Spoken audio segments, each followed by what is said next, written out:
Hi students, I am Kathleen O'Connor. I am the Program Manager for Education at NMSU Grants. I am here today to introduce myself and my program and let you know a little bit about it so that you can pursue a degree in becoming a teacher if you so wish. I basically have a master's in counseling education, and I have a master's in elementary ed with a concentration in early childhood. And recently I became certified as a medical support hypnotherapist and certified in hypnotherapy. So I'm always growing, expanding my horizons, and I'm always interested in a large number of topics and disciplines. So I'm always branching out, learning and learning and learning, which I think is the greatest way to be. Um, I wanted to tell you a little bit about the education program, and essentially we have 3 degrees. I teach, mostly I teach counseling ed psych, but I do teach some education and some early childhood education as well. And so we've got 2 associate degrees and 1 certificate. We have an associate degree in education, which is kind of the pathway to elementary ed, and then we have the associate degree in early childhood education, which is perfect if you want to work with the little guys. So we have those 2 associate degrees, and we also have a certificate in early childhood ed. So I'm going to share my screen with you so that you can see a PowerPoint, a presentation that I have. Again, there's information here all about me and my philosophy of teaching. We also have an associate in education degree plan that's 60 credits.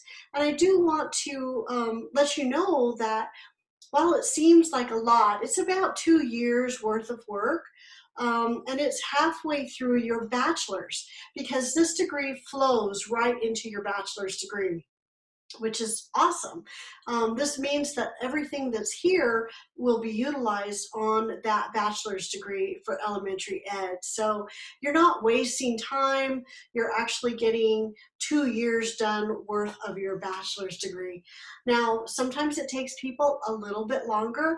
It all depends on how many credits you take each semester, whether you take summer courses, things like that. So there's a lot of variables to that 2-year time limit, but pretty much if you come in and you really get down to business and down to work and you get those credits done, you're going to get it done in about 4 years, give or take a semester or 2, depending. But pretty much that's the way it'll go. Now we also have the associate degree, and as I told you with the education degree, the early childhood associate degree flows right into the bachelor's, the 2 bachelor's degrees that are available for early childhood. One is a bachelor's of early childhood education, and one is it's a bachelor's of early childhood ed, but it's a non-licensure pathway. Now, the non-licensure pathway really covers birth to age 3, whereas the licensure pathway covers pre-K to 3rd grade. So pre-K to 3rd grade, it still covers the little guys, but it gets you your teacher licensure so that you can be licensed to teach at the public schools. The last certificate that we have here is a certificate of early childhood education. Now, a lot of people that are working in Head Start or working in child care programs are looking for this degree.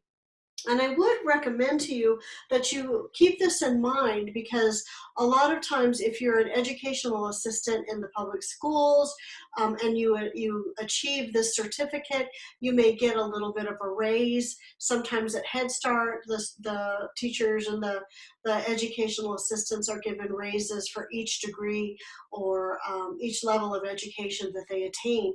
So every time you complete a certificate or a degree, it could mean more money for you. You just need to look at your the position you're in and the company you work for, and check into their criteria and their requirements. So moving on, to succeed in an education program, I'm going to give you some basic tips that should help you, not only in education and the pre-teacher education program, but in college and for most of your college education, all of your college courses. You should be able to use these techniques and to make them work for you. So one is read the chapters designated for each module. This comes into read the book, read the textbook, read once for an overview, read twice to take notes, and the third time, type it out and create an outline, making sure you highlight different terms, defining different terms, and highlighting concepts that you want to remember. If you do this technique, it will help you remember this information, and I would recommend it. You keep it in mind, because if you're going to apply to the teacher education program, you will need to pass the praxis exams in reading, writing, and math, which means you basically have to have a good grasp of reading, writing, and math in order to pass that exam. And it's a requirement in order to apply to the teacher education program. So it's not like you're going to take this class and forget about this information, take a test and be done with it. You're going to be applying these concepts further down into your life as a teacher. So you need to be able to start learning what these terms mean, and in the long term, you're going to end up applying these terms in your own classroom. Don't expect to know or understand the material on the first read.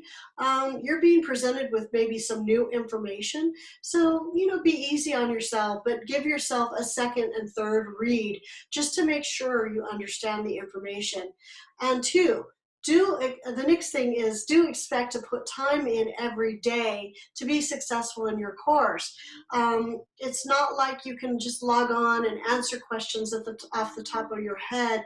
You're going to need to have that reading done, watch the videos, and put some time in to really learn the information and use that information when you respond to your discussions. I can tell if you don't read the information, so keep that in mind. Next, read directions very carefully in the module maps and the assignments. A lot of times, everything you need to know is there on the course, and yet students will continually email me or call me with questions I know are listed on the course. So take time out to read the syllabus, read the announcements, read the information on the homepage, and read those assignments very thoroughly, because all the information is there. If you read them and you still have a problem, if you still have a question, go ahead and give me a call or a text or an email, because I am here to help you, and maybe I can guide you to that information in the right area of the course. So in discussions and assignments, there are a couple of things I look for. I look for detailed, specific information that will take you time to have to locate and to find.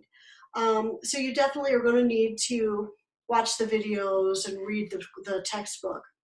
I look for a definition of terms and your understanding of the material. I look for real life examples, not examples from your book. I'm looking for examples that you will find in your own experience, in your own life, in your own education. I look to see if you actually read the book and watched the videos I provided. I can tell if you've read the material, if you've watched the videos, and I'd like for you to provide information from those and tie that information in to your response.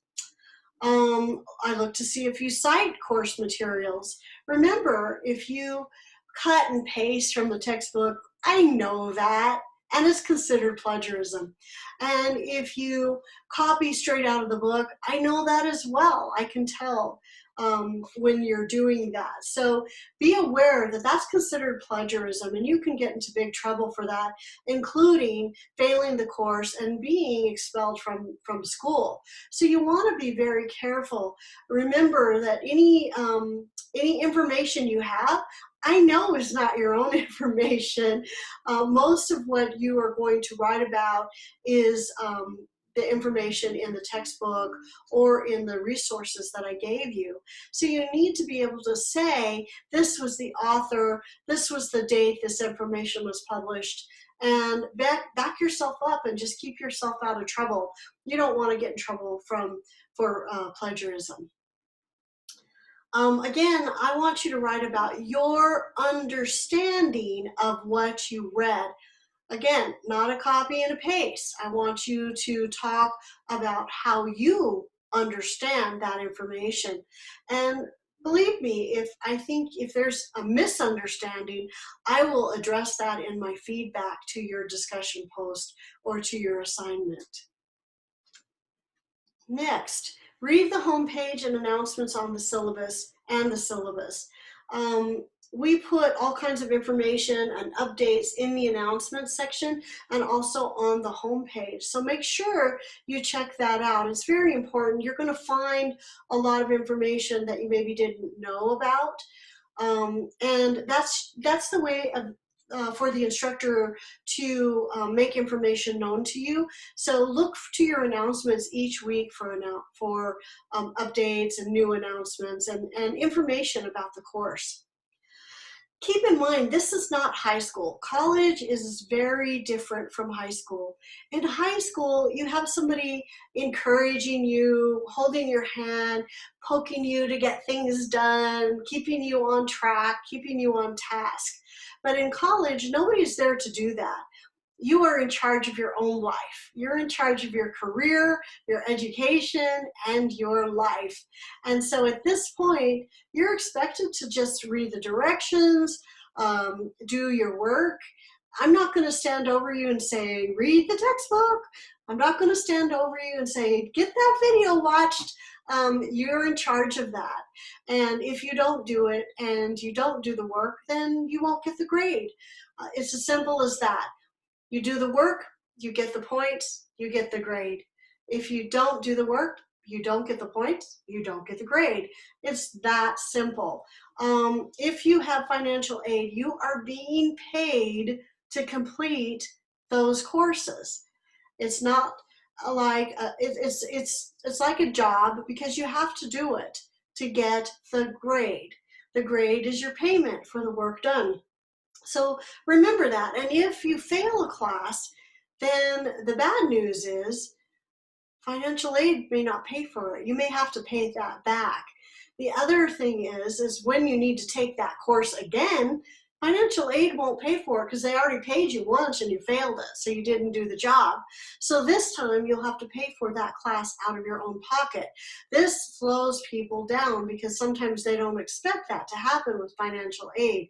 So keep in mind, you're being paid to complete these courses and to complete them successfully. So do the best you can and get them done, and don't put it off, just do it. The next thing is read the instructor's policy in the syllabus. Each instructor sets their own policy. For example, I allow students to submit their work late. I provide due dates because I want to keep you on task. I have had students wait until the last week of semester and try to do everything at once. And guess what? They can't fit it in. They can't get it done. They don't get feedback. And they can't correct something that could have been corrected, so they can't get more points for something they may get low points on. And they end up failing the class or getting a low grade simply by waiting it out and not keeping on task. So keep to the module due dates and get it done. Don't put it off to the last minute, but also be clear what your instructor's policy is. Even in just education, early childhood, and counseling ed psych, teachers all have a different policy on this. Some stick to the due dates. If you don't get it done by the due date, too bad, so sad, you get a 0, and you don't get a chance to make that up. In other courses, they may let you be late. So you need to check with your instructor on their policy, just so that you don't end up with a bad grade or end up failing the course. Next, if you, for post-COVID, and if you are in a practicum course, and many of the education courses ask you to go out into the public schools, or into a daycare center, child care center, to do some work. When you are in a public school or a classroom, you are expected to conduct yourself with decorum. This means no cursing. Always be respectful toward all school personnel, and this includes the students, the teachers, the staff. Dress conservatively. This means no suggestive clothing, such as short skirts, low-cut blouses, or very tight clothing. No excessively baggy pants or sweats. And you are not allowed to come to practicum high or intoxicated. Keep this in mind. You are expected to conduct yourself as a professional. And if you conduct yourself as a professional, you're going to be seen as a professional. And eventually you will be a professional. You will be a teacher in your own classroom with parents that you will have to answer to. So again, respect the students, respect the teachers, respect the parents, respect all school personnel. Show up at your practicum at the designated time. Don't miss it and then expect your teacher to accommodate you. Don't expect the teacher to arrange her whole class schedule just to accommodate you.